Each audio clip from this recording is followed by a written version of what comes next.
Protein पोटली यासाठी म्हटले कारण यामध्ये मोड आलेले मूग आहेत आणि यामध्ये आपल्याला मुबलक प्रमाणात प्रोटीन मिळतं। त्यासाठी खूप छान रेसिपी आहे। आलं, लसूण, मिरची आणि जिरं आपल्याला मिक्सरच्या भांड्यात एकदम दरदरीत वाटून घ्यायचं आहे। मोड आलेले मूग जे आहेत ते अगदी थोडंसं पाणी घालून आपल्याला हे जे मिश्रण आहे दरदरीतच वाटून घ्यायचं आहे। जास्त पाणी घालून पेस्ट करायची नाही आहे।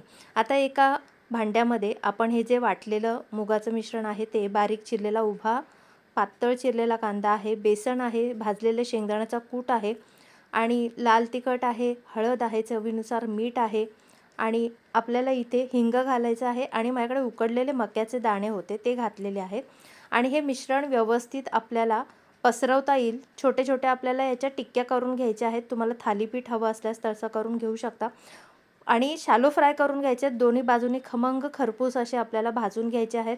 सॉस किंवा खोबऱ्याची चटणी, पुदिन्याची चटणी याच्यावर खूप छान रेसिपी लागते।